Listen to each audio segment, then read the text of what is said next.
અમારા હક શિંદેને આપી દીધા, નકલી શિવસેનાને ભાજપે સમર્થન કર્યું, સંજય રાઉતનું મોટું નિવેદન। શિવસેનાના નેતા સંજય રાઉતના તેવર ભાજપને લઈને એકદમ નરમ થઈ ગયા છે। રાઉતના એક નિવેદનથી મહારાષ્ટ્રના વિપક્ષી ગઠબંધનમાં વિકાસ આઘાડીમાં હલચલ તેજ થઈ ગઈ છે।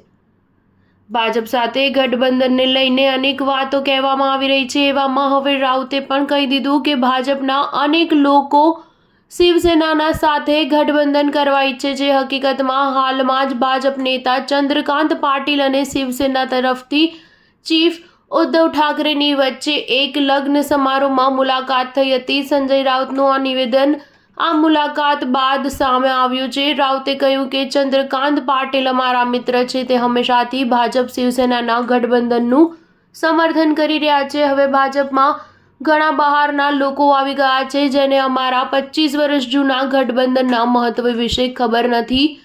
આવા લોકોને ભાજપ અથવા હિન્દુત્વ સાથે કોઈ સંબંધ નથી। સંજય રાઉતે કહ્યું કે ચંદ્રકાંત પાટીલની ભાવનાઓ ભાજપમાં અન્ય અનેક લોકોની ભાવનાઓ છે। હું તેમના વિચારોની કદર કરું છું। અમે એમવીએમાં ગયા તેનું કારણ ભાજપના અમુક લોકો હતા। અમારી અસલી શિવસેના છોડીને જે નવી ડુપ્લિકેટ શિવસેના બની છે તેને ભાજપે સંપૂર્ણ સમર્થન આપ્યું છે, જે અમારો હક હતો તે એકનાથ શિંદેને આપી દીધો।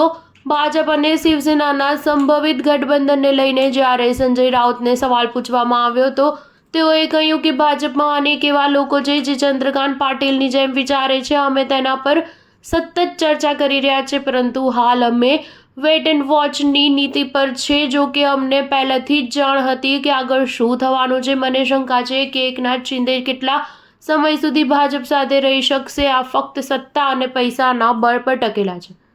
સ્ટાર ન્યૂઝ 7 હંમેશા સચ્ચાઈની સાથે।